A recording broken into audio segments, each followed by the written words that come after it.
송중기 송혜교 에서 이병헌이 여자 관계. 가로세로 연구소의 김용호 전 연예기자가 단독으로 진행하는 유튜브 김용호 연예부장에서 이병헌이 여자 관계에 대해 집중적으로 다루었다. 김용호는 대구에서 열린 한강연회에서 김건모 아내 장지연이 결혼 전 이성 관계가 복잡했다. 장지연이 결혼 전 이병헌과 사귀었고 동거했다고 폭로해 이병헌을 강제 소환시킨 장본인. 김용호 전 기자는 최근 저와 가로세로 연구소에 대해 안 좋게 보는 분들이 많아 힘들었는데 오늘 강연장에서 좋은 분들을 많이 만나 힘이 됐다고 말을 꺼내면 새 영화 남산의 부장들 개봉을 앞둔 이병헌에 대해 이야기를 시작했다. 그는 이병헌은 정말 연기를 잘 한다고 생각한다.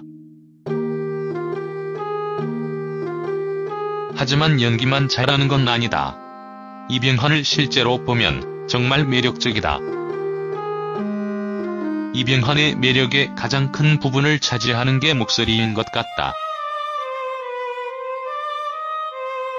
이병헌과 대화를 나누다 보면 나에게 호감을 갖고 있다는 느낌을 받는다.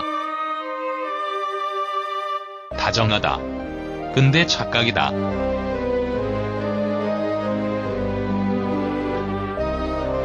나 같은 냉정한 기자도 착각하는데 여자들은 얼마나 많이 착각하겠나. 로맨틱한 목소리로 배려심을 발휘한다면 여성 입장에서는 나를 좋아한다고 착각한다라면 이병헌의 스캔들에 대해 본격적으로 언급했다. 작품할 때마다 상대 배우와 스캔들, 연기하다 보면 사랑에 빠질 수도.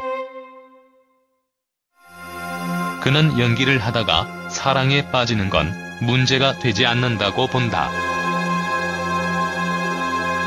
문제는 연예인이 일반인을 만날 때 사고가 발생한다.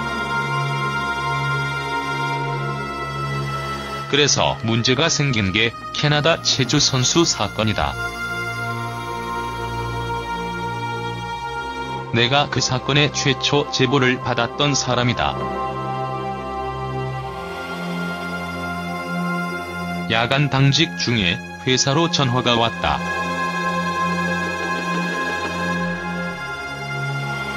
이병헌이 영화제로 캐나다에 갔다 여성을 소개받아 사랑을 속삭였다.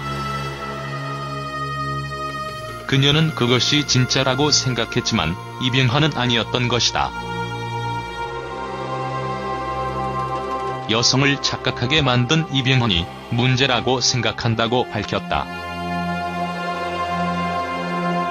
이병헌은 한국으로 돌아온 후 여성과 관계를 끊었고 여성이 이병헌을 보러 한국에 왔는데 외면해 상처를 입었고 전했다. 이 일을 알게 된 강병규가 이병헌을 협박하는 과정에서 폭행 시비가 있었고 강병규가 실형을 선고받았다고 덧붙였다. 그 다음으로 발생한 스캔들이 성공적이라는 유행어를 낳았던 걸그룹 여성과의 사건이다. 김용호는 당시 이민정과 결혼 생활 중이라 지탄받을 사건이다.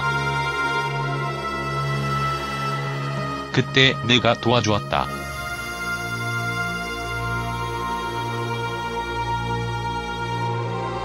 연예인과 일반인 사건을 연예인과 연예인 사건으로 바꾼 거다. 협박을 한 여성이 일반인이 아니라 걸그룹 멤버였다는 걸 내가 단독으로 기사화했다. 여자도 성급하게 돈 이야기를 꺼냈고 금액도 50억이었다. 그것을 빌미로 여성을 고소했고 실형을 받았다고 언급했다. 김용호는 이병헌이 남산의 부장들에서 맡은 캐릭터에 대해 설명하며 오랜 시간 이병헌이 묵은 스캔들을 다루었다. 이것이 이병헌을 타깃으로 하는 것인지 이병헌의 동견이라고 낙인 찍힌 장지연을 타깃으로 하는지 속내를 알 수 없다. 김영호 전 기자의 장지연 동거 폭로가 진위도 가려지기 전에 언론을 통해 일파만파 퍼지면서 애꿎은 이병헌이 강제 소환되어 입방아에 오르고 있고 그의 아내 이민정까지 거론되고 있다. 이병헌은 과거 성추문으로 구설수에 오른 적이 있고 최근 추진모의 유출된 카톡 내용에도 이름이 거론된 바 있어 장지연이 이병헌과 동거했다는 폭로가 또 하나의 성추문으로 남을 가능성이 높다. 유튜브 방송 이진호 기자심카의 이진호는 이병헌이 새 영화 개봉을 앞둔 시점에 이런 이야기가 나와 안타깝다. 과거 몇 차례 사생활 문제로 대중들의 입에 오르내린 적이 있어 사생활 관리를 잘하며 이민정과 잘 살고 있다고 언급했다. 신인 때 방송국에서 드라마를 촬영하면 조명 감독들이 제 얼굴을 까다로워했어요. 그로테스크하게 보인다고 말하기도 하고 짜증을 내는 감독도 있었죠. 하지만 세월이 흐르니 이제는 얼굴 각도에 따라 다양한 분위기를 낸다고 하더라고요. 얼굴 골격 덕분인데 그런 점은 배우로서 고맙죠. 이들에게 쏟아지는 지나친 관심과 띠동갑이라는 나이 차등이 연기자 입장에서 무척 부담스러웠다는 후문이다.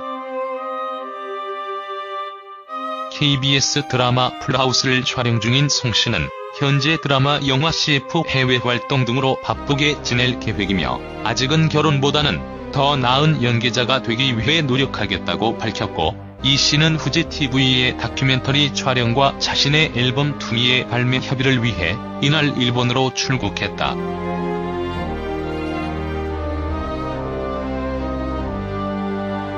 강웨이는 중국에서도 손꼽히는 연기파 배우이고 국내에서도 세계와 만추로 높은 인지도를 자랑하고 있다. 이병헌은 영화 남한산성 내부자들 광해 등 수많은 작품에서 폭넓은 연기 스펙트럼을 뽐내온 배우다. 이 두 배우의 만남 그 자체만으로도 파급 효과는 상당할 전망이다. 그만큼 남녀 주인공은 시청자들에게 많은 사랑을 받았고 시청자들은 드라마에 대한 애정을 가지고 이들의 이름을 지었다. 태양의 후예의 송중기, 송혜교는 송송 커플, 도깨비의 공모와 김고은은 신탁 커플이라 불렸다. 송중기와 송혜교는 태양의 후예에서 달달한 케미스트리로 시청자들을 설레게 했다. 극중 저돌적으로 사랑을 표현하는 유시진과 감정이 솔직한 강모연 캐릭터는 시청자들을 사로잡으며 송송 커플 아리에 빠지게 했다.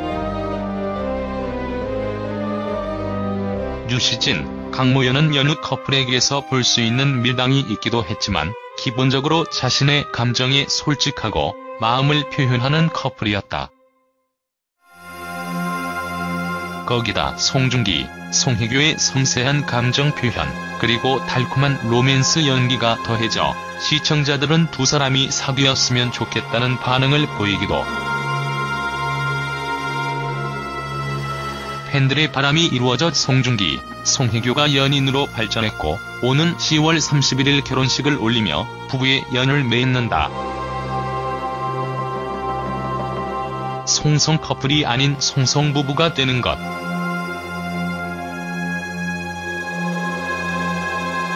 도깨비의 신탁 커플도 송송 커플만큼 신드롬을 일으켰다. 공모와 김고은이 각각 맡은 캐릭터 이름은 김심과 지은탁이었는데 두 사람을 신탁 커플이라 불렀다. 김심과 지은탁 커플은 종영한 지 한참 지났지만 아직까지도 회자되고 있는 커플이다. 방영 중 워낙 시청자들의 가슴을 저릿하게 만든 커플이라 신탁 커플은 팬들에게는 애잔한 커플로 남아있다. 공고와 김고는 실제 12살 차가 나는 커플이었는데 띠동갑의 나이차를 뛰어넘어 최고의 케미스트리를 선보여 매주 시청자들을 올리고 웃겼다. 신탁 커플에 이어 미스터 선샤인에서는 이병헌, 김태리 커플이 나선다. 김은숙 작가의 신작에는 과연 어떤 배우가 출연할지 관심이 쏠렸었는데 이병헌, 김태리로 낙점됐다. 이병헌은 9년 만에 드라마 출연인데다 김태리는 이번 드라마가 처음이라 기대가 모아지고 있다.